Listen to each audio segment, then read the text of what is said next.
Rob makhluk, baik makhluk yang berada di atas langit, makhluk yang berada di atas daratan, maupun makhluk yang berada di kedalaman laut.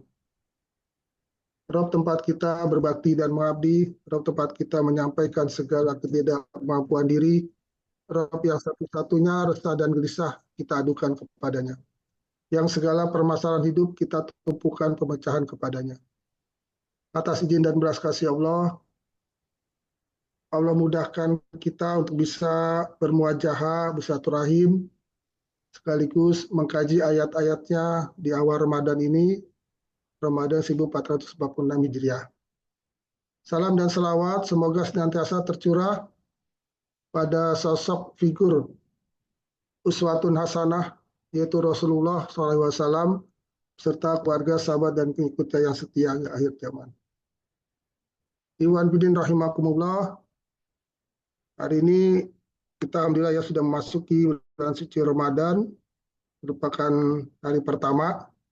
Semoga saja aktivitas kita Ramadan tahun ini lebih meningkat dibandingkan tahun Ramadan sebelumnya, di mana kita awali satu Ramadan ini dengan mengkaji ayat-ayat Allah. Semoga ini satu hal yang baik, diawali dengan yang baik. Semoga memberikan satu hasil ketakwaan yang memang kita harapkan dari target melaksanakan saum.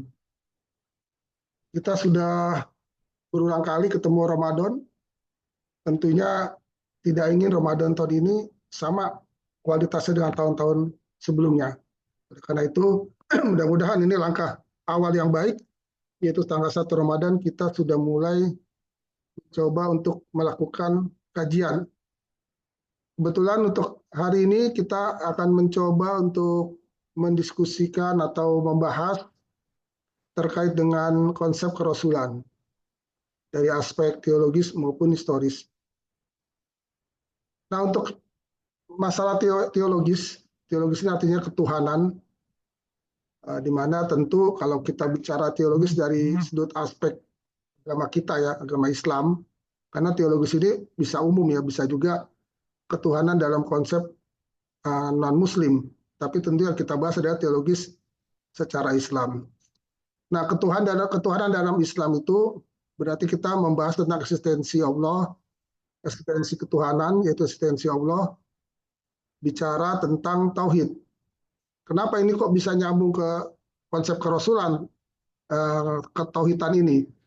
Karena memang tidak ada nabi maupun rasul yang Allah utus itu melainkan untuk menyebarkan atau untuk menyampaikan, mempertahankan masalah ketauhidan Allah. Nah, kalau bicara tauhid, kalau kita mengacu surat An-Nas, di mana di situ ada 3 hal yang perlu kita pahami, bahwa Allah itu sebagai Rob, sebagai Malik, sebagai Ilah. Qul a'udzu birabbin nas, malikin nas, ilahin nas. Jadi Allah itu sebagai Robnya manusia, sebagai Raja manusia, dan juga sebagai sembahan manusia. Kalau Allah sebagai Rob manusia, berarti Allah sebagai pemelihara, pencipta dan pemelihara ciptaannya. Jadi di situ lahirlah yang namanya rububiyah. Kemudian kalau Allah sebagai Malik, sebagai Raja, maka lahirlah yang namanya tauhid mulkiyah. Kemudian kalau Allah sebagai ilah, maka lahirlah yang disebut dengan tauhid uluhiyah. Jadi ada tauhid rububiyah, tauhid mulkiyah, dan tauhid uluhiyah. Lalu bagaimana kok terkait dengan Rasul? Nah, Rasul ini pada tugas apa gitu? Pada tugas yang mana? Karena Rasul itu artinya utusan ya. Sementara kalau Nabi itu adalah orang yang menerima an-naba. An-naba itu artinya berita besar. An-naba ada surat namanya an-naba ya. Surat 78 itu an-naba artinya berita besar. Orang yang menerima an-naba disebut nabiun. Nah, sepanjang diturunkannya nabi dan rasul, maka itu sudah pasti seorang laki-laki. Karena dalam surat Al-Anbiya ayat 7 Allah berfirman, "Wa ma arsalna qablaka illa rijalan nuhi ilaihim fas'alu ahla dzikra in kuntum la ta'lamun." Kami gitu maksudnya Allah, kami tidak mengutus sebelum kau ya Muhammad, melainkan beberapa orang laki-laki. Jadi pasti yang Allah utus itu seorang laki-laki. Yang kami beri wahyu kepada mereka, maka bertanyalah kepada orang yang berilmu jika kamu tidak mengetahui. Jadi Allah pasti mengutus seorang nabi maupun rasul ada seorang laki-laki. Jadi kalau ada, kan dulu ya pernah ada mengaku-ngaku nabi ya, wanita ya, Lia Eden. Sekarang udah meninggal. Lia Eden itu ngaku nabi. Nah, Pak, sudah pasti dusta gitu. Karena nabi itu sudah pasti laki-laki, tidak ada wanita. Bahkan yang laki-laki mengaku nabi juga banyak ya. Zaman Rasul itu ketika fatwa kerasulan, jadi ketika adanya jeda tidak turunnya Rasul sejak Nabi Isa, itu tidak ada yang ngaku Rasul. Tapi ketika Rasul dinobatkan menjadi Nabi atau menjadi Rasul, baru ada yang ngaku-ngaku sebagai Rasul. Gitu. Artinya ingin menandingi kerasulan Rasulullah SAW. Ibu Abidin rahimakumullah, tadi terkait dengan aspek tauhid, maka Nabi atau Rasul tadi itu Allah utus tidak lain untuk bagaimana tauhid uluhiyah, rububiyah, mulkiyah ini senantiasa eksis gitu ya di muka bumi ini. Jadi makanya semua nabi yang Allah utus pasti memiliki pemahaman yang sama tentang ketauhidan. Tidak ada yang berbeda gitu. Walaupun mungkin ketika Nabi Musa ya, Nabi Musa misalnya ada Taurat, maka orang yang penganut Taurat itu ada yang menyebut Yahudi. Ya kalau berpegang pada Taurat yang sebagaimana Nabi Musa menerima wahyu dan itu konsisten, maka itu tauhid. Begitu juga Nabi Isa ketika menerima wahyu berupa Injil, maka pengikutnya yang konsisten terhadap Injil yang dibawa oleh Nabi Isa itu pun tauhid. Nah, kecuali yang sudah disimpangkan ya, yang sudah dibelokkan gitu oleh para rahib-rahib atau pendeta mereka. Nah, itu udah berbeda. Jadi sebenarnya kata Yahudi maupun kata Nasoro itu kata yang baik gitu ya, artinya gitu ya. Tetapi kalau pemahamannya sudah berbeda, tidak lagi mengakui Allah satu-satunya ilah, bahkan ada anak Tuhan atau ada bapak Tuhan gitu ya. Nah, itu udah beda, artinya sudah menyimpang. Nah, itu tidak bisa dikatakan tauhid. Nah, tauhid ini ternyata dirusak gitu ya. Dirusak dengan satu paham yang disebut dengan paham paganisme, keberhalaan. Nah, inilah makanya kalau kita bicara secara historis, mengapa Allah turunkan Rasul? Karena memang ketika Nabi maupun Rasul, kan Nabi dan Rasul ini kan banyak ya, Allah menurunkan banyak sekali Nabi sebenarnya. Itu kalau menurut hadis riwayat Bukhari itu 124.000 Nabi yang Allah turunkan. Jadi banyak sekali Nabi itu. Cuma kalau Nabi memang tidak diwajibkan untuk menyebarkan. Jadi hanya untuk internal ya, internal sama-sama seorang laki-laki yang menerima wahyu. Jadi Nabi dan Rasul sama-sama menerima wahyu, cuma Nabi tidak diwajibkan untuk menyebarkan, artinya hanya terbatas di kerabatnya saja. Sementara Rasul memiliki kewajiban untuk menyebarkan. Nah, kalau Rasul itu ada 313 Rasul. Cuma memang yang wajib kita imani atau kita ketahui adalah 25 Rasul. Yang namanya Rasul sudah pasti Nabi. Tapi Nabi belum tentu Rasul. Ibu Abidin rahimakumullah. Nah, di sini kalau kita terjemahkan gitu ya secara definisi gitu. Apa sih Nabi dan Rasul? Yaitu manusia. lelaki pilihan gitu. Yang tadi saya garis bawahi ada kata-kata lelaki supaya jangan ada yang beranggapan ada Rasul atau Nabi itu yang perempuan. Manusia lelaki pilihan Allah yang diberikan wahyu. Nah, yang diberikan wahyu. Nah, lalu bedanya kalau untuk Nabi diberikan wahyu untuk dirinya dan tidak diwajibkan untuk menyampaikan kepada orang lain. Sementara kalau Rasul menerima wahyu untuk dirinya dan diwajibkan untuk menyampaikan kepada orang lain. Iwabidin rahimahullah, terkadang mungkin Nabi itu atau Rasul itu ada yang bersamaan, ya berbarengan hidupnya gitu. Contoh seperti Nabi Ibrahim kan, Nabi Ibrahim itu ya dengan Nabi Ismail, dengan Nabi Ishak, dengan anaknya itu kan masa hidupnya bareng gitu ya, artinya bisa bertemu. Dengan Nabi Lut juga bertemu, karena Nabi Lut itu keponakannya Nabi Ibrahim. Jadi ada Nabi yang memang di satu zaman yang sama dengan beberapa Nabi lainnya, tapi ada juga yang berbeda. Nah, ketika kita mungkin nggak terlalu jauh ya kalau kita tarik ke Nabi Adam ya, kita mungkin ke Nabi Ibrahim lah. Nabi Ibrahim ini karena kan bapak para nabi ya. Nabi Ibrahim kita tahu sejarahnya secara historis memiliki anak yang juga nabi, memiliki cucu juga nabi.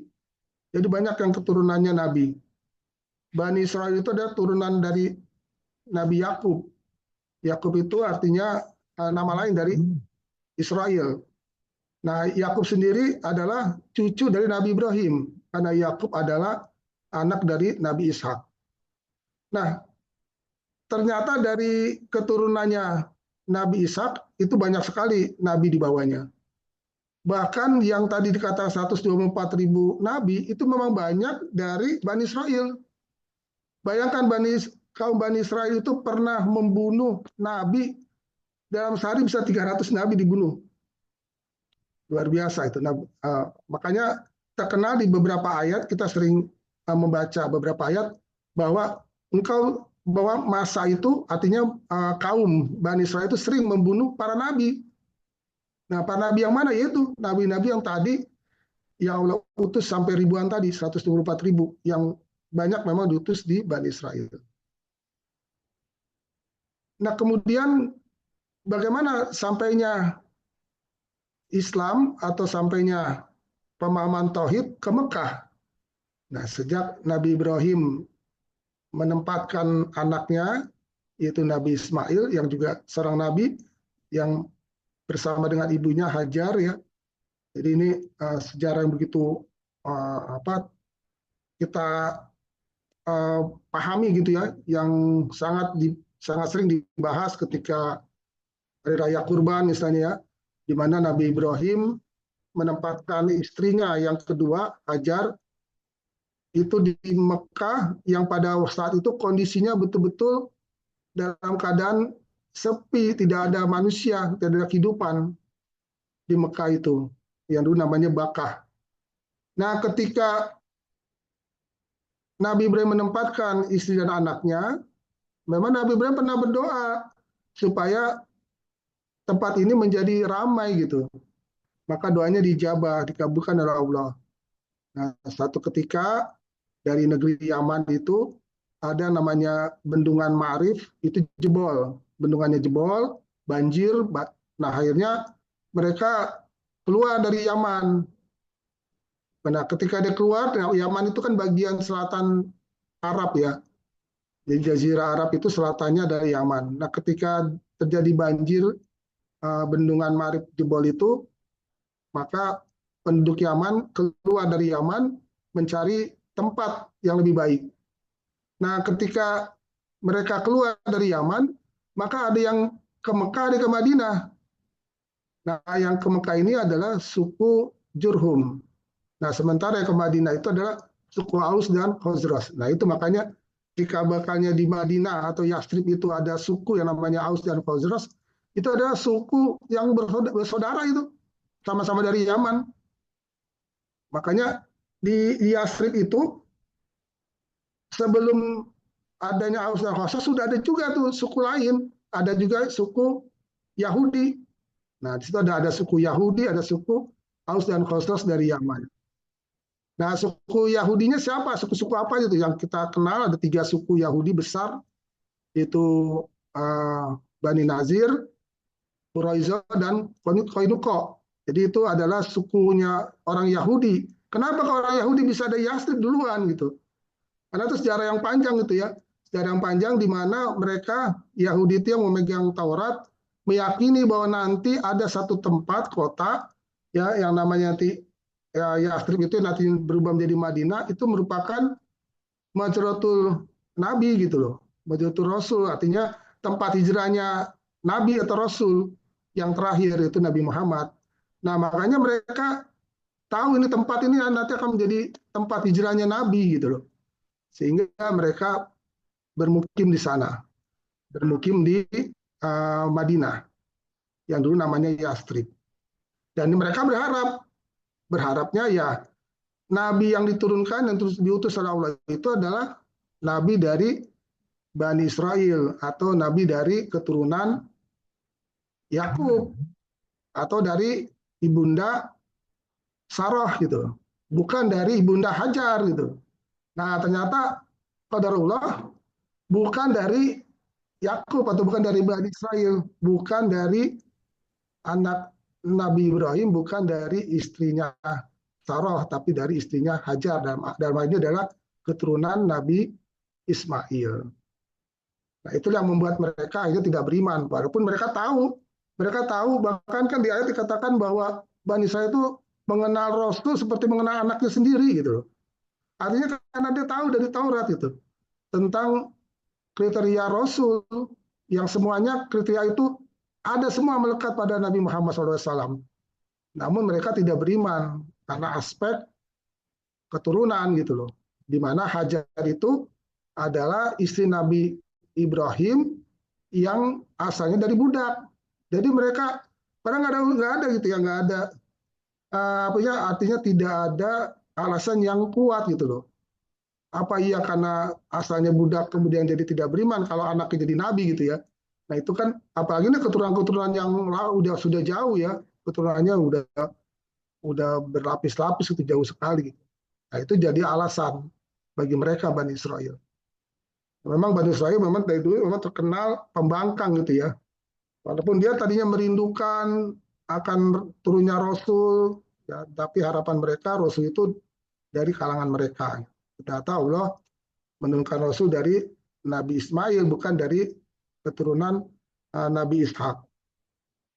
Iwabidin rahimakumullah. Nah itu sekaligus jadi saya sudah membahas sekaligus historisnya gitu ya.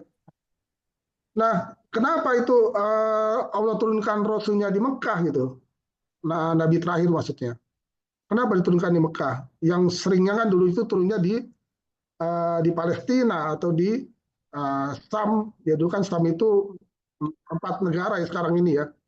Ada Palestina, Yordania, Syria, apa satu lagi gitu. Ada jadi bahwasanya bahwa Sam itu terdiri dari 4 negara sekarang ini. Nah, yang namanya Bani Israel itu hidupnya atau asalnya dari Sam itu. Nah, ternyata Rasul terakhir tidak dari Sam atau tidak dari Bani Israel, tapi dari Mekah. Nah, kenapa Allah utus Nabi terakhir ini dari Mekah gitu?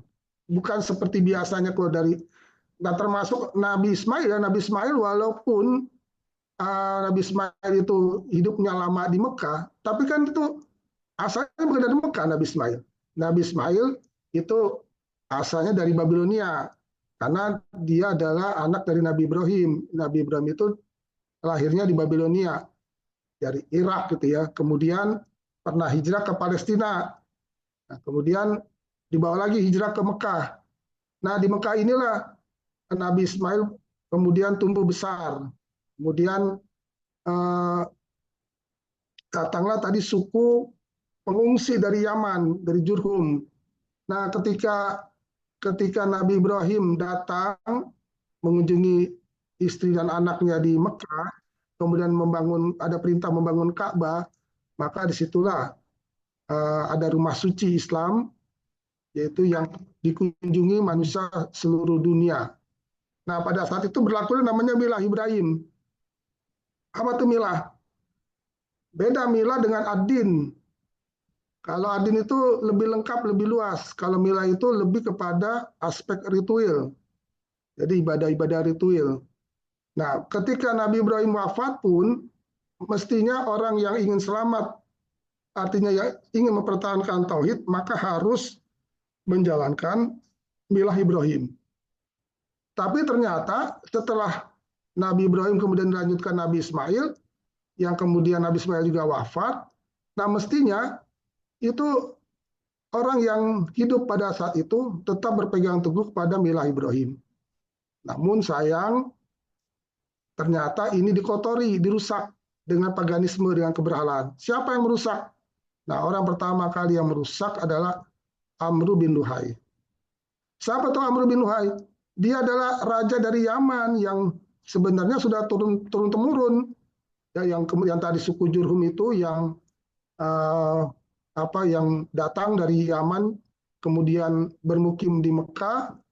Ya, memang suku Jurhum itu ketika datang ke Mekah sama Hajar diterima, karena kan Hajar sama Nabi Ismail hidup berdua, sepi gitu ya. Ketika ada masyarakat datang, dia memang izin, karena ketika datang itu memang semata-mata melihat bahwa di Mekah ini yang tadinya dikenal tandus tidak memiliki apa-apa, kok dia ada air itu, yaitu air Zam-Zam. Nah, karena ada air Zam-Zam itulah suku Jurhum akhirnya uh, ingin bergabung bersama Hajar untuk hidup di sana. Nah, sama Hajar diizinkan, sehingga lama-lama berkembang, bahkan Nabi Ismail itu menikah dengan salah satu anak dari suku, kepala suku dari Jurhum itu. Nah, di situ artinya Nabi Ismail itu keturunannya jadi sudah keturunan Arab bercampur dengan keturunan dari Bani Israel, dari Palestina gitu ya. Nah, kemudian pada saat itu kemudian terus ya terjadi pergantian, singkat cerita lah gitu ya, singkat kisahnya bahwasanya suku Jurhum terus bergantian kepala suku atau raja gitu ya yang menguasai Mekah pada saat itu di suku Jurhum. Kemudian terjadi lagi pendatang dari Yaman dari suku lain Khuza'ah. Nah, dari Khuza'ah inilah kemudian dia mendatangi Mekah itu tidak dengan baik-baik, yaitu ingin merebut kekuasaan suku Jurhum. Suku Jurhum kemudian diperangi oleh suku Khuza'ah. Nah, pada saat diperangi oleh suku Khuza'ah ternyata kalah itu suku Jurhum, kalah, dan kemudian akhirnya suku Jurhum ada yang keluar dari Mekah, tapi ada tetap menetap di Mekah. Kemudian terus berganti, akhirnya Khuza'ah yang menguasai Mekah. Nah, ketika Mekah dikuasai Khuza'ah terus berganti kepemimpinan sampai datanglah pemimpin yang namanya Amr bin Luhai. Nah, Amr bin Luhai inilah orang yang pertama kali, tadinya masih milah Ibrahim itu, masih milah Ibrahim, ajaran yang digunakan di Mekah itu. Tapi kemudian dirusak oleh Amr bin Luhai. Kenapa Amr bin Luhai merusak ini? Dia ketika kedatang ke negeri Sam, dia lihat ada patung itu ya, wah ini ada patung berhala, kemudian dia bilang nih, patung ini kok disembah gitu di sana gitu. Nah, dia kemudian membeli patung yang besar gitu. Di patung yang besar dibawalah, karena dia kepala suku ya, kepala suku dia pimpinan gitu ya, pimpinan Mekah. Dia bawa ke Mekah tuh patung itu dan disuruh masyarakatnya untuk menyembah patung. Dengan tadinya dia menganggap bahwa patung itu bukan menggantikan Allah gitu. Mereka memahami Allah gitu. Dia kenal Allah, bahwa Allah adalah sebagai Tuhan. Tetapi menganggap bahwa kalau kita menyembah Allah secara langsung susah, mesti ada perantara gitu. Nah, perantaranya adalah berhala. Ini artinya sudah mempartisipasikan makhluk mati lagi ya, benda mati ya untuk menjadi Tuhan gitu. Nah, jadi Allah tidak bisa dipartisipasikan, karena kalau dipartisipasikan berarti musyrik. Nah, situ teruslah terjadilah. Kemudian tadi ada patung besar yang Hubal, yang dijadikan kewajiban setiap suku untuk menyembah Hubal. Kemudian akhirnya diwajibkan ditambah tuh sama Amr bin Luhai supaya setiap suku harus memiliki patung masing-masing. Jadi setiap suku itu punya patung supaya bikin patung masing-masing itu. Akhirnya patungnya itu banyak itu di sana. Bahkan lama-lama peraturan itu dikembangkan lagi sama Amr bin Luhai. Setiap orang dari Mekah kalau dia keluar jalan harus bawa patung. Jadi supaya kata dalam perjalanan berkah gitu ya. Nah itu kan pernah diceritakan oleh Umar bin Khattab ya. Umar bin Khattab itu ketika menjadi Amirul Mukminin, ketika menjadi khalifah, itu suatu ketika Umar bin Khattab itu pernah menangis. Lalu setelah menangis tertawa, bingung sahabat. Nah awalnya nggak ada yang berani nanya tuh, kenapa ini? Kok Amirul Mukminin khalifah tiba-tiba menangis, tiba-tiba tertawa. Akhirnya ada yang berani menanyakan, wahai Amirul Mukminin, apa yang menyebabkan Anda menangis kemudian tertawa? Kemudian Umar berkata, dulu katanya, zaman waktu masih jahiliyah gitu ya, kan Umar juga dari Mekah ya, walaupun ini cerita di Madinah ini. Di Madinah ketika uh, Umar menjadi khalifah. Dan itu juga kan Mekahnya sudah futuh ya, sudah futuh Mekah. Nah kemudian Umar.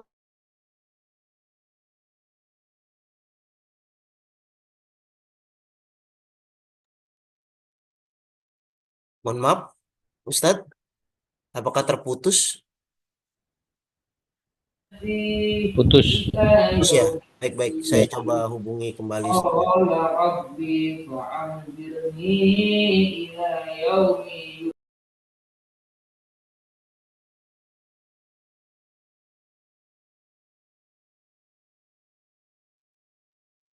Tadi sempat putus ya? Ya Ustadz, putus Ustadz. Oh, saya aja putus ya? Iya, iya. Iya, Oh, sampai mana tadi putusnya? Pas Umar bin Khattab ya? Ya, Pas Umar Ya, ditanya. jadi ya Umar bin Khattab eh, ketika ditanya mengapa menangis kemudian tertawa. Nah, ketika itu Umar bin Khattab menyampaikan ketika dia masih jahiliyah dan ketika penduduk Mekah itu kalau keluar Mekah harus wajib gitu ya membawa patung. Waktu itu dari suatu perjalanan safar, Umar lupa nih, lupa bawa patung gitu. Dan akhirnya dia harus bikin patung gitu. Yang ada ternyata kurma, kan bikin patungnya harus dari Mekah gitu. Nggak boleh bikin patung dari benda-benda di luar Mekah. Nah, yang dia bawa dari Mekah kan cuma kurma tuh. Akhirnya dari kurma dia bikin tuh, dia bentuk patung, patung kecil gitu. Nah, kemudian dia sembah tuh, patung dari kurma disembah oleh Umar. Kemudian setelah dia nyembah, dia lapar, maka dia makan itu. Makanya Umar itu tertawa gitu ya. Dia tertawa kalau ingat masa jahiliyah betapa bodohnya dia gitu. Artinya kurma dijadikan patung, disembah, kemudian ketika lapar dimakan. Itu Umar tertawa. Sebelumnya dia menangis. Kenapa menangis? Nah, dia menangis itu Umar bin Khattab ketika mengenang masa jahiliyah, dia pernah menguburkan anak wanitanya. Karena kalau di Mekah dulu orang yang melahirkan seorang anak wanita tuh aib gitu loh. Nah, makanya pada saat itu saking malunya maka orang tuanya membunuh anaknya. Saat itu Umar bin Khattab sebenarnya tidak ingin membunuh anaknya, tetapi karena saking malunya akhirnya pada usia 6 tahun lah baru dia lakukan. Anaknya usia 6 tahun itu dikubur hidup-hidup. Nah, mengenang itu dia menangis gitu loh. Betapa bodohnya dia saat itu ya, sehingga anak wanitanya itu dikubur hidup-hidup. Nah, itu kejahilian. Nah, jadi kejahilian itu bukan saja cuma sekedar musyrik, tetapi memang perbuatan-perbuatan mereka yang sangat menyimpang. Misalkan, apa perbuatan yang menyimpang itu? Pertama, Hammer. Hammer itu sudah satu minuman yang biasa bagi penduduk Mekah saat itu. Yang namanya Hammer, yang namanya judi, yang namanya azlam, mengundi nasib dengan anak panah. Kemudian yang namanya zina, yang kemudian apa? Yang namanya membunuh ya perang itu, perang atau tidak ada dengan tanpa alasan tiba-tiba membunuh itu suatu hal yang mereka lakukan dianggap itu biasa. Jadi sudah musyrik, ya sudah menyembah selain dari Allah, yaitu mempartisipasikan adanya benda, adanya berhala. Nah, kemudian perbuatan-perbuatan mereka yang memang sudah rusak gitu ya. Nah, disitulah Allah turunkan Rasul gitu loh. Pada satu kondisi masyarakat yang memang sangat jahil itu. Dalam jahil sini artinya bodoh. Bodoh itu maksudnya apa? Bodoh karena melakukan sesuatu hal yang seperti tadi itu yang tadi digambarkan oleh Umar, sampai-sampai makanan aja disembah gitu loh. Saking jahilnya gitu. Makanya tadi Umar menangis ketika dia menguburkan anak wanitanya, dia tertawa ketika dia menyembah Tuhannya, kemudian Tuhannya dimakan, kepalanya dipotong sama dia, dimakan kurmanya. Nah, saking jahilnya. Iwabudin rahimakumullah, disitulah Allah turunkan Rasul. Nah, apakah memang hanya Nabi Muhammad saja yang bertahan kepada mila Ibrahim? Sebenarnya ada beberapa juga yang bertahan untuk senantiasa bersih teguh gitu untuk memegang mila Ibrahim. Contohnya kita ada Warqa bin Nawfal ya. Warqa bin Nawfal itu dia penganut Nasrani yang masih menggunakan Injil yang murni gitu ya. Ada Warqa bin Nawfal. Makanya nanti Warqa bin Nawfal itu adalah orang yang dimintakan advis sama Rasulullah ketika Rasul menerima wahyu pertama, kemudian Rasulullah belum tahu gitu apa sih sebenarnya yang datang ke Gua Hira itu gitu. Akhirnya dia diantar oleh istrinya Khadijah menemui Warqa bin Nawfal. Dijelaskan oleh Warqa bin Nawfal bahwa itu adalah Namus. Namus itu adalah malaikat. Iwan Fidin rahimahumullah, disitulah Allah turunkan Mekah dengan kejahilian yang begitu luar biasa ya, yang tadi dimulai dari adanya gagasan Amru bin Luhai dengan mempartisipasikan patung atau berhala dalam penyembahan, dalam pengabdian kepada Allah. Maka Rasulullah itu pernah digambarkan oleh malaikat Jibril tentang bagaimana Amru bin Luhai itu di neraka. Nah, Amru bin Luhai itu di neraka, ditanyakan sama Rasulullah, itu siapa itu yang orang yang perutnya buncit di neraka, yang saking besarnya perutnya, kemudian pecah perutnya. Itu kata malaikat Jibril, diinformasikan bahwa itu ada Amr bin Luhai di neraka. Nah, itu kenapa? Karena dia yang pertama kali menggagas adanya paganisme di Mekah. Yang terus akhirnya masyarakat jadi ikut-ikutan semua, apalagi diwajibkan sama Amr bin Luhai. Karena dia pimpinan, kepala suku, raja gitu ya, sehingga akhirnya semua rakyatnya juga ikut. Nah, walaupun ada beberapa gelintir orang gitu ya yang tidak mau, nah yang tidak mau memang dihukum, kecuali dia sembunyi-sembunyi gitu ya tidak maunya. Nah, ada contohnya Haris bin Nawfal, kemudian ada Utsman bin Tolha, nah salah satunya Warqa bin Nawfal, Warqa bin Nawfal juga ya, itu adalah orang yang masih memegang teguh mila Ibrahim. Nah, bagaimana dengan Rasul sendiri? Rasul itu dari kecil juga sudah tidak mengikut-ikutan itu, tidak ikut-ikutan dalam paganisme, tidak ikut-ikutan menyembah berhala. Jadi Rasul itu sudah Allah jaga dari lahir. Allah sudah menjaga Rasul, bahwa Rasul itu memang sudah diformat gitu ya, sudah diformat oleh Allah tentang kesiapannya untuk menerima wahyu. Jadi karena ini merupakan nabi terakhir, tentu Rasul ini adalah nabi yang spesial. Dia khataman nabiin, penutup para nabi, penutup para rasul. Jadi kalau sudah khataman nabiin, tidak ada lagi nabi yang setelah Nabi Muhammad. Nah, dari mana spesialnya Nabi Muhammad? Nabi Muhammad itu spesialnya, pertama memang nabi terakhir, tidak ada nabi setelahnya. Yang kedua adalah bahwa Nabi Muhammad itu mengajarkan ajaran Islam atau wahyu yang dia terima itu ke seluruh pelosok dunia. Jadi tidak seperti nabi-nabi sebelumnya. Nabi-nabi sebelumnya Allah utus untuk kaumnya.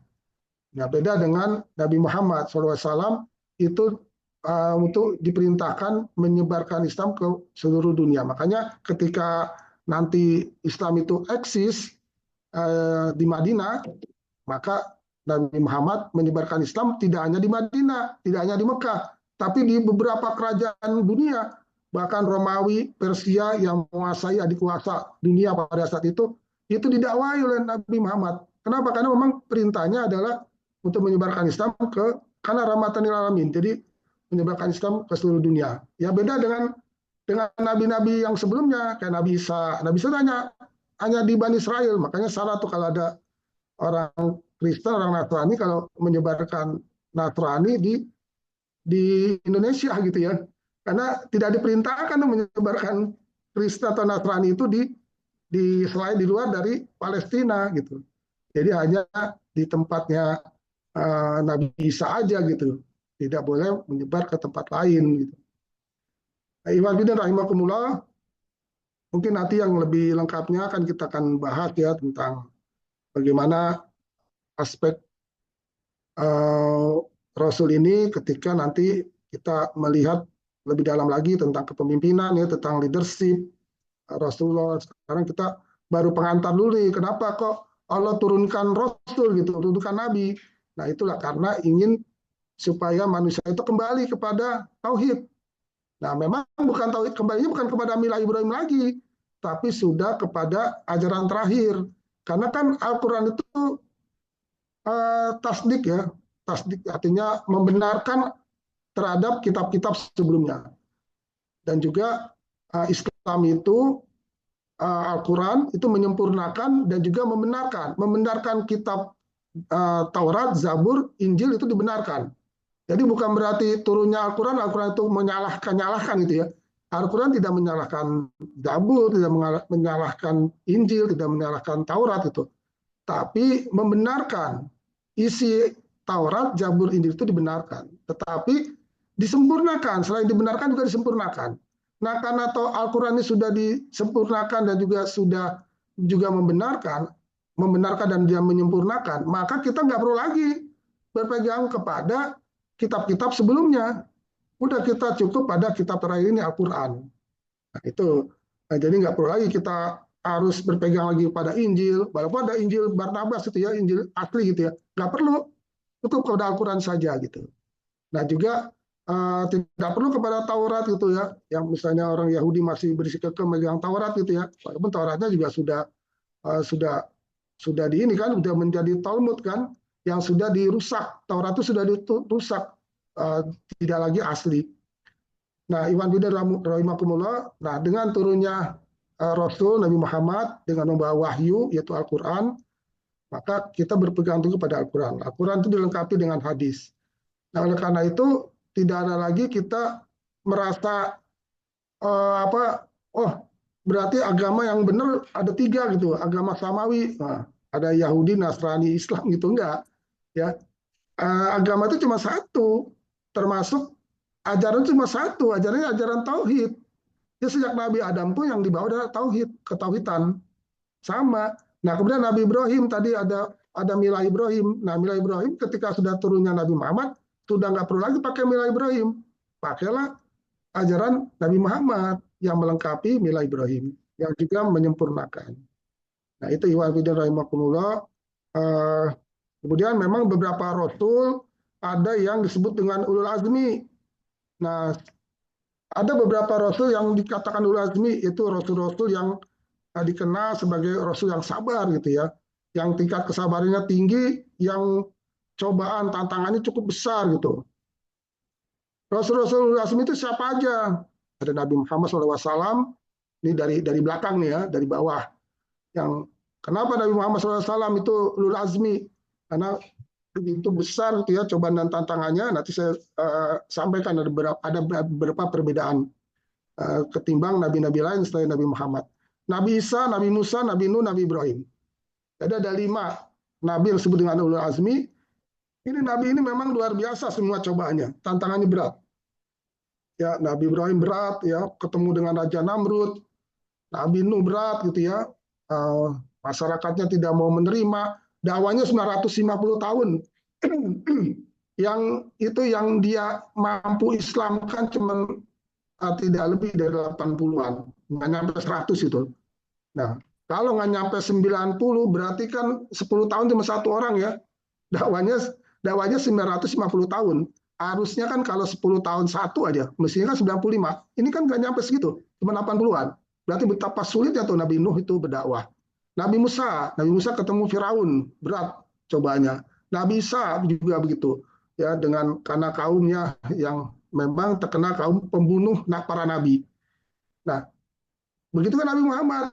Nah, lalu apa yang saya katakan tadi perbedaannya? Nabi Muhammad itu bedanya di sini ini lima nabi ini dan juga nabi-nabi yang lain itu kan memiliki tingkat kesabaran yang tinggi ya. Kita kenal misalnya Nabi Ayub gitu ya, tingkat kesabarannya begitu tinggi. Allah berikan cobaan penyakit yang menahun gitu ya, tapi tetap sabar. Nah, ternyata Nabi Muhammad melebihi kesabaran nabi yang lain. Nah, buktinya apa? Itu kata Rasulullah bahwa nabi-nabi itu kan diberikan satu kekhususan ya, di mana kalau dia berdoa itu dijabah. Tapi Rasulullah ketika ditawarkan misalkan untuk menghancurkan satu umat yang membangkang itu terhadap ajaran Rasul, terhadap apa yang ia bawa, itu ditawarkan. Contoh misalnya ketika Rasulullah berdakwah di kota Taif, di Bani Thaqif, itu ketika itu Rasulullah di sana ditimpukin, setiap kakinya melangkah ditimpuk, tiap kakinya melangkah ditimpuk, kakinya berdarah-darah dan bukan cuma kaki, terus seluruh badannya juga ditimpukin. Nah, ini berdarah-darah Rasul. Nah, kemudian Rasul sedih saat itu malaikat Jibril datang tuh sama malaikat yang bisa membalikan gunung gitu. Kata malaikat Jibril, wahai Jibril, ini aku diperintahkan Allah nih untuk menemuimu dan aku bersama malaikat penghancur gunung. Jadi kalau seandainya engkau mau, ini akan ditimpakan itu kaum Taif itu, kota Taif itu dengan gunung besar, maka habislah Taif. Nah, ternyata tawaran itu tidak diterima sama Rasulullah. Rasulullah lebih baik sabar itu, karena dia berharap akan ada generasi penerus atau akan ada orang nanti yang menerima Islam.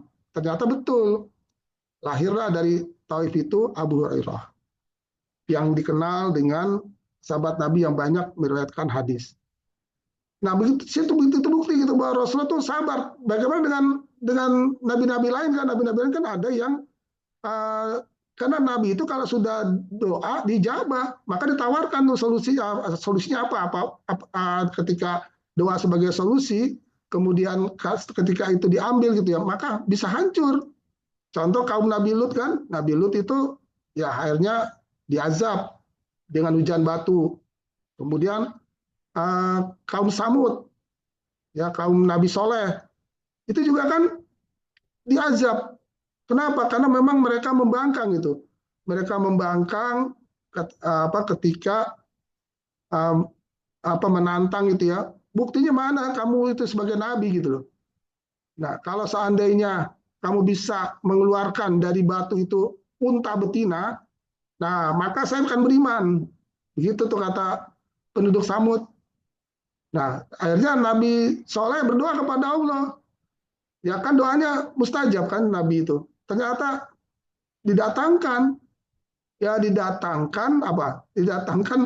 benar ada unta betina keluar dari gunung batu. Di gunung batu ada unta betina. Nah, unta betina itu ada syaratnya. Mereka maunya unta betina itu bisa mengeluarkan susu, yang susunya bisa dinikmati penduduk Samud gitu ya. Ternyata betul tuh ada unta betina yang berutannya gemuk gitu ya, yang bisa mengeluarkan susu yang susunya itu bisa dinikmati masyarakat semua. Jadi setiap hari itu unta itu keliling ke rumah-rumah untuk diambil susunya.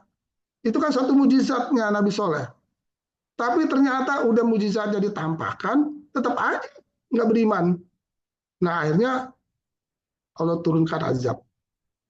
Jadi kalau ada satu kaum menantang ingin dibuktikan mujizat, tetapi ketika mujizat itu sudah Allah berikan, karena kan mujizat itu spesial itu. Artinya mujizat itu memang satu hal yang luar biasa kan, yang Allah bisa berikan kepada Rasulnya, pada nabinya gitu ya. Tetapi kalau seandainya sudah diturunkan mujizat masih juga tidak beriman, maka Allah akan murka. Sebagaimana juga Rasul ketika Rasul itu ditantang oleh kaum Quraisy.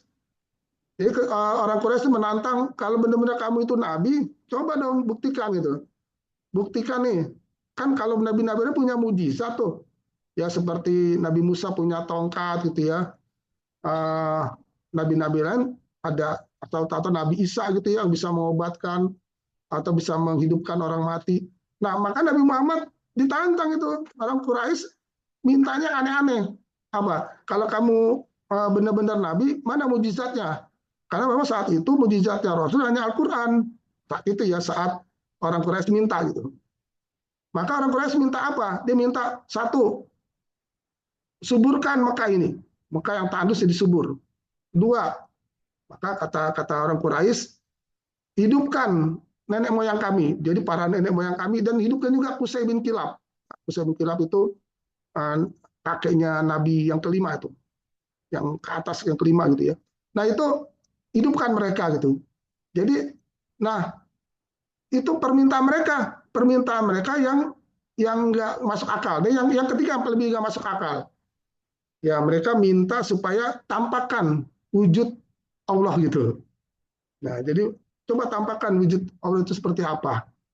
Nah ini akhirnya Allah menyampaikan kepada Rasulnya apakah permintaan ini akan dipenuhi atau tidak gitu. Allah kan Allah kan maha kuasa. Kalau memang Rasulnya itu berdoa dan meminta supaya dipenuhi permintaannya sehingga jadi mujizat, itu bisa saja dipenuhi. Tapi kata Allah, kalau ini dipenuhi mereka itu murka atau mereka itu ingkar, maka Allah akan murka. Sebagaimana kaum-kaum sebelumnya. Seperti kaum Nabi Soleh, kaum Nabi Lut, dan lain-lainnya. Nah, Rasul tidak mau.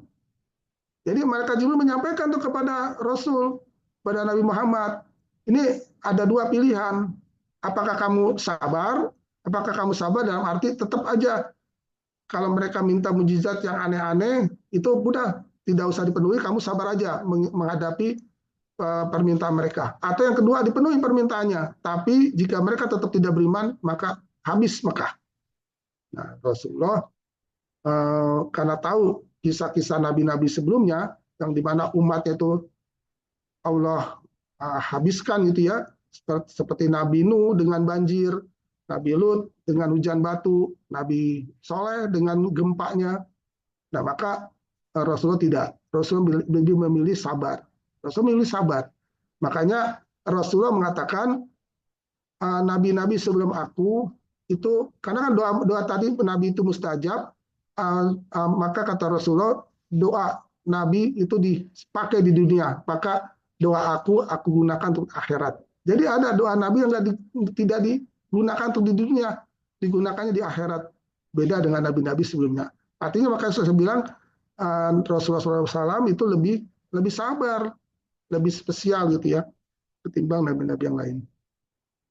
Ibu Hamidullah mungkin itu ya yang bisa saya sampaikan. Mudah-mudahan ini menjadi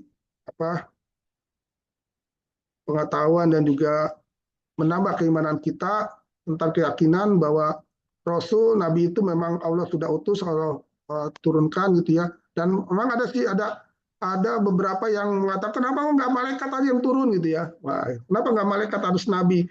Ya kalau seandainya di dunia ini ada malaikat, maka yang diturunkan kalau yang hidup di dunia ini, yang hidup di bumi ini gitu ya. Kalau yang hidup di bumi itu malaikat, maka yang diturunkan malaikat. Karena yang hidup di bumi ini adalah manusia, maka Allah turunkannya bukan malaikat, tapi diturunkannya manusia. Kenapa? Supaya bisa dicontohi. Bagaimana kalau manusia mencontoh kehidupan malaikat? Ya kan nggak nyambung.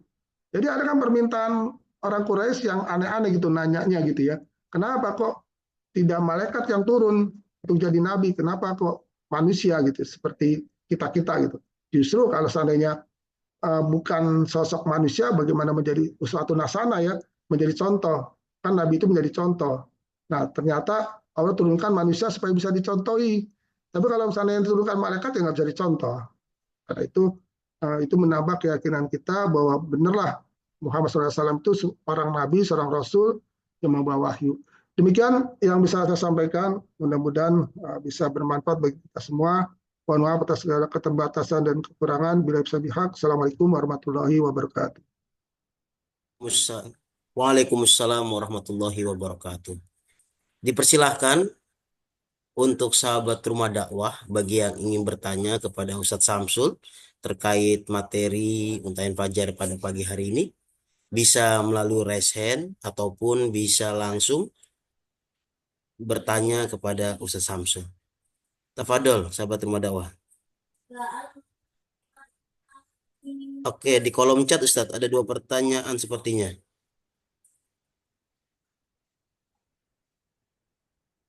Ya, silakan Mas Agung. Mas Agung jika ingin bertanya. Assalamualaikum warahmatullahi wabarakatuh. Waalaikumsalam warahmatullahi wabarakatuh. Selamat menjalankan ibadah saum ya, buat Iya. kawan-kawan yang lainnya. Saya mau tanya Pak Samsul ya, Iya. problematika umat Islam ya saat ini kan sekarang banyak yang ngaku-ngaku sebagai pengikut Nabi Muhammad ya, yang paling lurus ya. Ada dari kelompok A, misalnya yang mengatakan kalau kelompok B tidak sesuai ibadahnya, begitu juga sebaliknya ya. Sehingga menyalah-nyalahkan ya antara satu kelompok dengan kelompok yang lainnya ya. Padahal masih satu Tuhan ya, masih Allah, dan nabinya pun masih sama ya, Nabi Muhammad. Nah, pertanyaannya, bagaimana caranya mengetahui mana yang sesuai dengan tuntunan Nabi Muhammad dan mana yang tidak sesuai dengan tuntunan Nabi Muhammad? Bagaimana cara memverifikasinya? 2 pertanyaan boleh, Mas Fatah? 2 pertanyaan. Mas Agung, silakan monggo. Itu pertanyaan pertama ya, Pak Samsul. Pertanyaan kedua, apakah Nabi Muhammad ini bisa menjustifikasi setiap orang masuk surga atau masuk neraka? Seperti itu. Jadi itu aja, Ustadz. Nanti saya teksnya saya kirim ya, takut lupa. Itu aja. Wassalamualaikum warahmatullahi wabarakatuh. Waalaikumsalam warahmatullahi wabarakatuh. Silakan Ustadz, boleh langsung dijawab Ustadz. Ya, tadi terkait dengan ini ya, apa tadi yang pertama itu? Memverifikasi Ustadz. Verifikasi ya, tentang umat ya, atau kelompok atau mungkin ormas lah ya, atau apa ya. Jadi sebenarnya kalau seandainya kita memahami tentang apa yang dibawa oleh Rasul, ya bahwa Rasul itu, jadi Rasul itu membawa satu din gitu ya, ajaran. Dan din ini dinul haq gitu, al-Islam. Jadi kalau indikatornya apa sih? Indikator terhadap kelompok-kelompok gitu ya, banyaknya kelompok-kelompok yang mengaku, memang ada bisa jadi ya kelompok-kelompok yang selama memiliki misi yang sama gitu ya, walaupun kelompoknya berbeda, insya Allah nanti Allah akan satukan gitu ya. Tapi kalau seandainya memang memiliki landasan yang berbeda gitu ya, misalnya landasannya kan asasnya mestinya Al-Quran dan Sunnah gitu ya. Tapi mungkin ada juga mengaku kami juga Al-Quran dan Sunnah gitu ya. Nah, jadi sama-sama mengaku Al-Quran dan Sunnah. Tapi kita lihat setelah memang berasaskan Al-Quran dan Sunnah, lalu apa metode yang digunakan? Apakah amanu wa hajaru wa jahadu nggak gitu metodenya?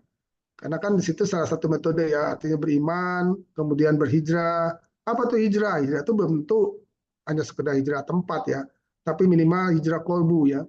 Hijrah kolbu, kemudian hijrah secara akidah gitu ya. Jadi disitulah yang membedakan adanya metode beriman, kemudian berhijrah, sampai berjihad. Nah, jihad memang tidak harus berperang, tidak harus yang namanya jihad itu berperang. Oh, kalau begitu yang tidak berperang itu nggak sunatullah gitu ya.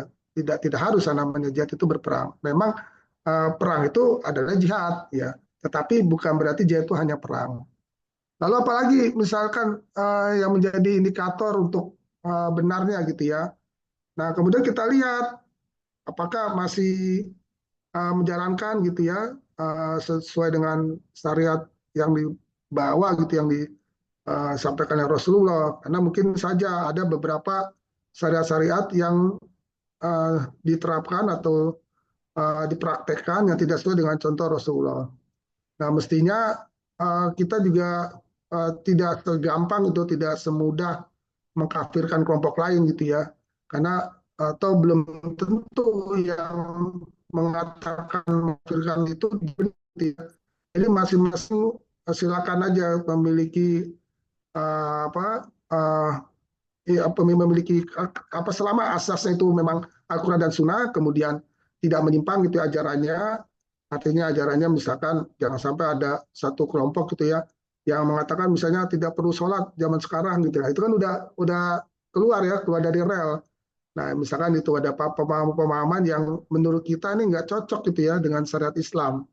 Jadi mengaku paling Islam gitu ya, tapi kok tidak memerintahkan pengikutnya untuk sholat misalnya, sholat 5 waktu misalnya ditinggalkan. Nah, itu ada kelompok yang begitu. Atau misalkan ada yang tidak mewajibkan misalkan wanitanya untuk berbusana muslimah gitu ya. Nah, padahal itu satu perintah gitu. Nah, itu indikator-indikator seperti itu sebenarnya mudah terlihat gitu ya. Tetapi mungkin yang agak susah kalau kita bicara tentang struktur di dalamnya ya, struktur di dalamnya, kemudian apakah memiliki tujuan mardotilah. Nah, tujuan juga jadi satu aspek paling penting itu. Tujuannya mardotilah tidak adakah keinginan untuk menegakkan kalimat Allah gitu. Nah, kalau seandainya tujuannya tidak liyuzhiru ala dini kulli, nah itu juga belum tentu itu yang benar gitu ya. Jadi ada aspek misalkan memiliki tujuan mardotilah, kemudian memiliki keinginan untuk menzohirkan agama Allah, untuk dimenangkan atas din-din yang lain. Nah, kemudian tadi memiliki metode iman amanu wa jaru wa jahadu, ya. Kemudian juga syariat yang ada di dalamnya itu tidak menyimpang gitu ya. Nah, itu merupakan indikator-indikator yang bisa jadi ukuran. Mungkin seperti itu ya. Siapa Rizky Agung ya. Dan yang kedua apa? Hipata? Pertanyaan kedua, apakah ini bahasanya, apakah Nabi Muhammad bisa menjustifikasi setiap orang masuk surga dan masuk Masuk surga atau neraka gitu ya. ya, menjadi juru selamat gitu, Ustaz?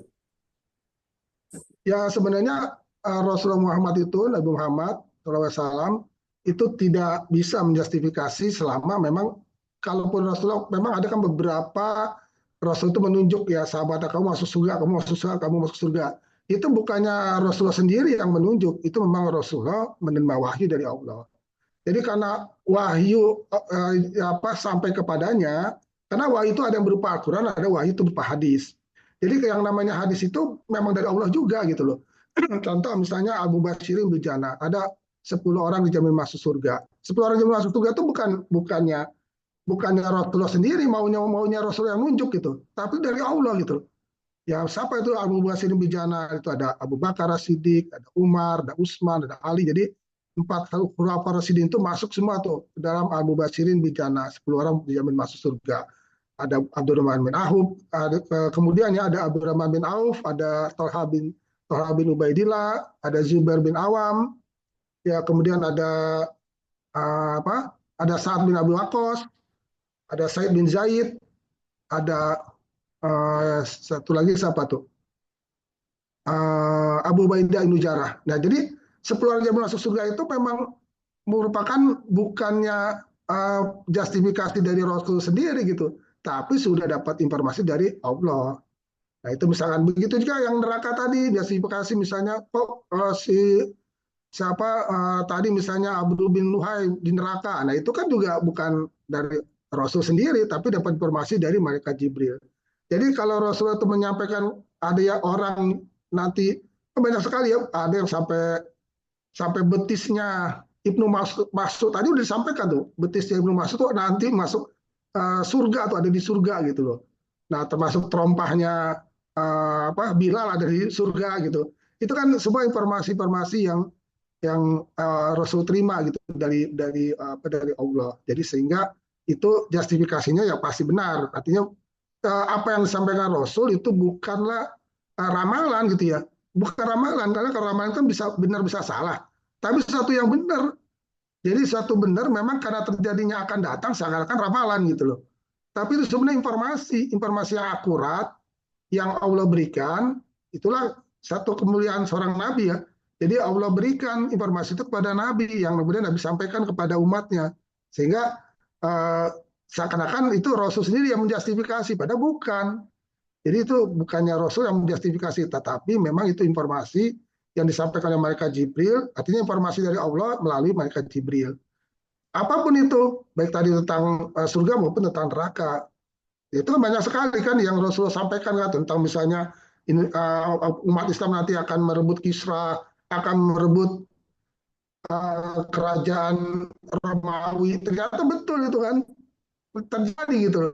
Terjadinya ketika Rasul sudah wafat gitu. Jadi itu justifikasi seperti itu bukannya hawa nafsunya Nabi Muhammad ya, tapi memang itu adalah wahyu dari Allah. Itu saya rasa. Baik, jazakallah Ustadz. Mungkin ada satu penanya terakhir, jika ada yang ingin bertanya. Oh, ini dari Raffi Ustadz. Terakhir mungkin ya, Iya, ini pertanyaan terakhir karena sudah. Mengapa Allah membiarkan banyak manusia menolak serta meragukan Rasulnya jika risalah itu penting untuk keselamatan mereka? ya. Jadi sebenarnya Allah itu kepada manusia la ikraha fid din ya. Jadi tidak ada paksaan terhadap din. Artinya bagaimana memang freedom of choice, freedom of will gitu ya, bahwa manusia itu silakan berkehendak, silakan memilih. Jadi tidak dipaksa gitu. Nah, ketika manusia itu ingin berbuat maksiat, itu kan Allah sudah berikan sinyalnya. Allah beritahu bahwa kemaksiatan itu nanti ada konsekuensinya. Apa itu konsekuensinya? Konsekuensinya akan menerima azab, akan menerima siksaan gitu. Begitu juga kalau beramal soleh, apa konsekuensinya? Ya, ternyata akan mendapat pahala, akan masuk surga. Jadi Allah telah berikan sinyal. Nah, sementara yang dilakukan manusia itu apakah baik atau buruk itu tergantung manusianya. Jadi tidak ada pemaksaan gitu. Jadi kalau misalnya tadi pertanyaannya apa? Mengapa Allah membiarkan gitu ya banyak manusia menolak serta meragukan Rasulnya gitu. Jadi itu tergantung manusianya gitu. Tergantung manusianya, silakan mau menerima atau tidak tentang kerasulan Nabi Muhammad. Ya, karena kalau misalnya manusia tiba-tiba langsung semuanya gitu ya menerima. Nah itu kan disitulah tidak ada peran Rasul di situ. Justru peran Rasul itu adalah bagaimana mengembalikan ketauhidan. Nah kalau seandainya Rasul itu sudah mengajak kemudian manusia menolak, itu pilihan manusia yang menolak.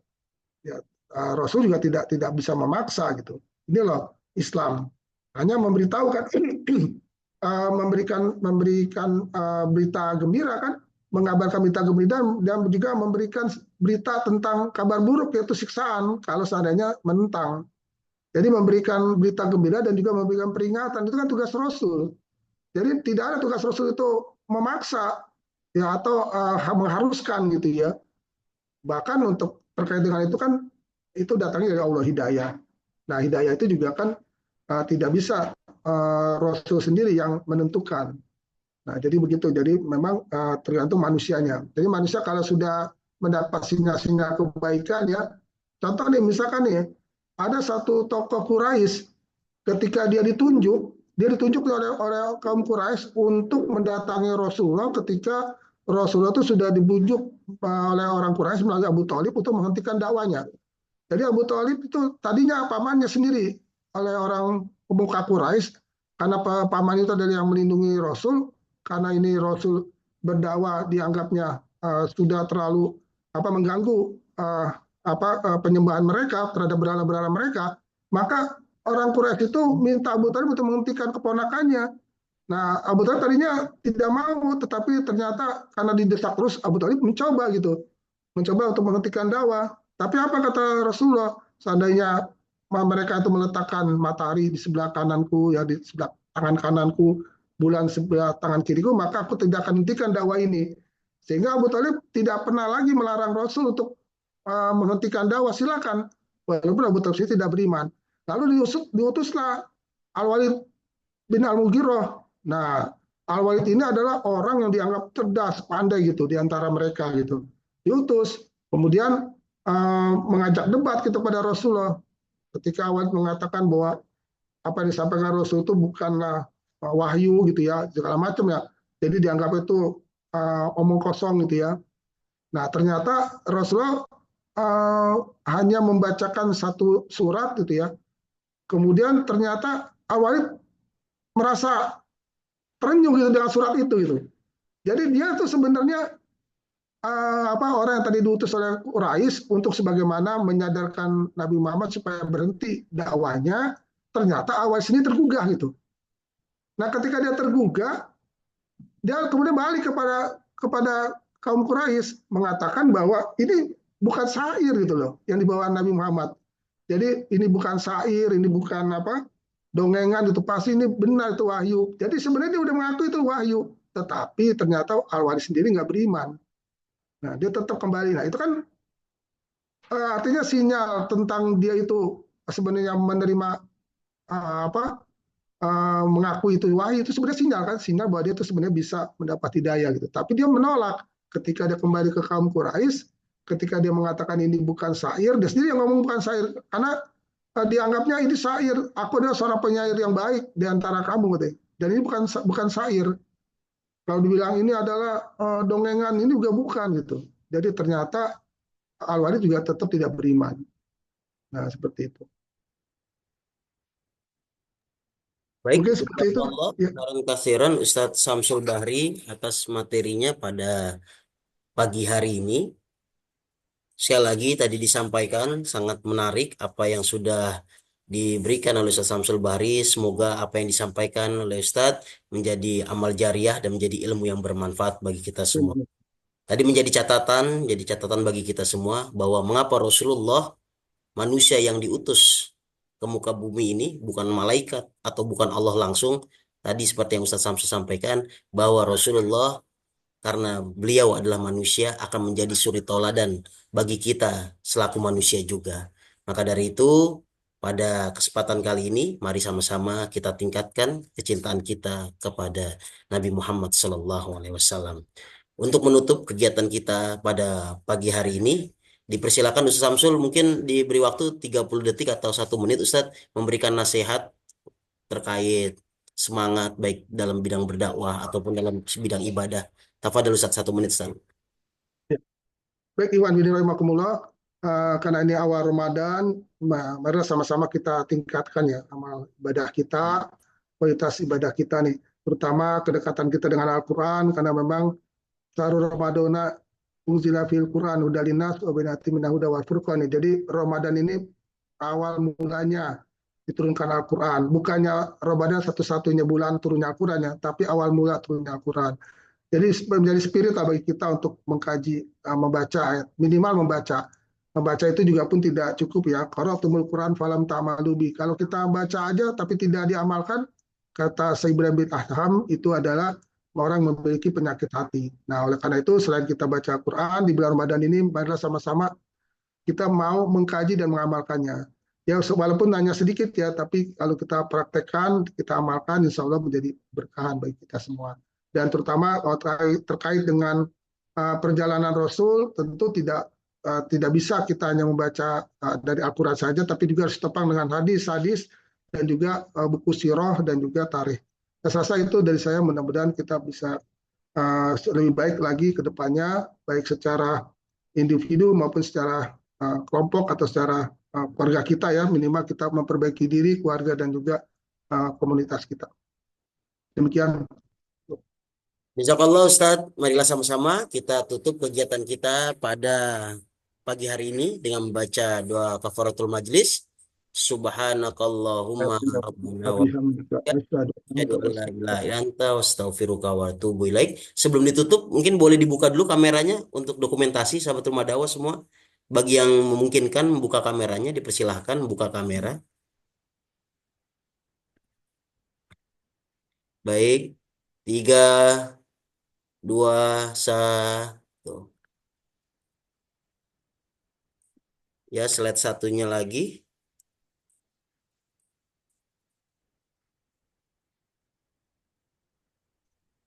3, 2, 1. Alhamdulillah telah sampai kita di penghujung acara.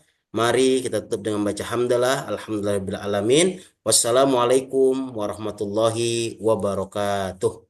Waalaikumsalam warahmatullahi wabarakatuh. Waalaikumsalam warahmatullahi wabarakatuh. Terima kasih Ustaz Samsul atas materinya. Sama Ketemu lagi semoga di Fajar.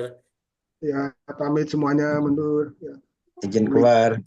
Sama-sama. Izin. Jazakallah. Ya. Jazakallah.